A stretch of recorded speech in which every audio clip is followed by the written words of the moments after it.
आपल्याला हक्क आहे की ह्या राज्यात ह्या देशात काय झालं पाहिजे याच्यासाठी मतदान करायचा. बाकीचे येऊन कोण ठरवणार?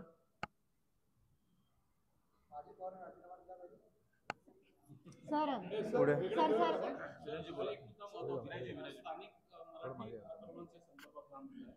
नवी मुंबई विमानतळाच्या संदर्भात मनसेनेच काल परवाची बैठक घेतली होती. मी तुम्हाला ऑनेस्टली सांगू, मला ह्या सगळ्या प्रश्नांची उत्तर द्यायची आहेत, पण मला आजच्या विषयापासून भरकटायचं नाहीये. मला खरंच बोलायचं होतं. गजाननजींनी त्या दिवशी उत्तम प्रेस कॉन्फरन्स घेतली. आम्ही सांगितलंय आमचा स्टँड आधीपासून क्लिअर आहे की भूमिपुत्रांना पहिल्यापासून प्राधान्य मिळालं पाहिजे, पण मला आजच्या विषयापासून भरकटायचं नाहीये. आम्ही इकडे जन्मतो, आम्हाला पहिलं प्राधान्य मिळालंच पाहिजे. प्रत्येक राज्याची ही भूमिका आहे. दक्षिणेतले राज्य बघा, पॉलिसी असेल, नियम नसेल तरी ते राबवून घेतात. याबाबत आपण आवाज उठवून स्वतः आपण धडक देणार का?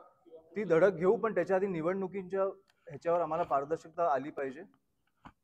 नाही तर आम्ही रस्त्यावर तर आंदोलन करतच राहू. आमची सत्ता, तसंही राजसाहेब बोललेत, रस्त्यावरच आहे. पण शेवटी ती केंद्रात गेली, राज्यात गेली किंवा महानगरपालिकेत आली तर काय होऊ शकतं हे तुम्हाला पण माहिती आहे. काम करणं किती सोपं जातं हे तुम्हाला पण माहिती आहे. आम्ही काय लढून केसेस घेऊ, आम्हाला काही इश्यू नाहीये, पण शेवटी ज्या निवडणुका होतात त्या पारदर्शकतेने प्रामाणिकपणे झाल्या पाहिजेत, एवढी आमची मागणी आहे. पुढे आपण जे जिंकतील ते जिंकतील.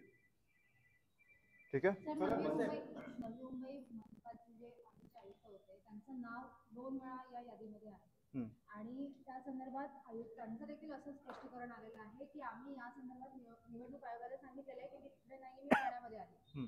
तरी देखील निवडणूक आयोगाने अद्याप त्याच्यावरती तुम्ही नवी मुंबईचं तुम्ही उदाहरण देताय. मी तुम्हाला त्या दिवशी सांगतो, मी ज्या बैठकींमध्ये बसलो, ह्या विरोधी पक्षाचे सगळ्यात मोठमोठे नेते येऊन त्या निवडणूक आयोगाला सांगत होते की आमच्या मतदारसंघात काय झालं.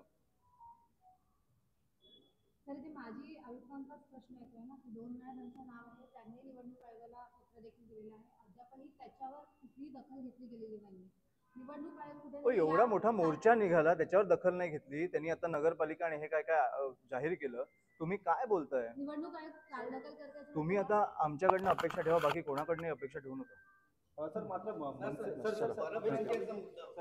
बस आता मला वाटतं की नाही.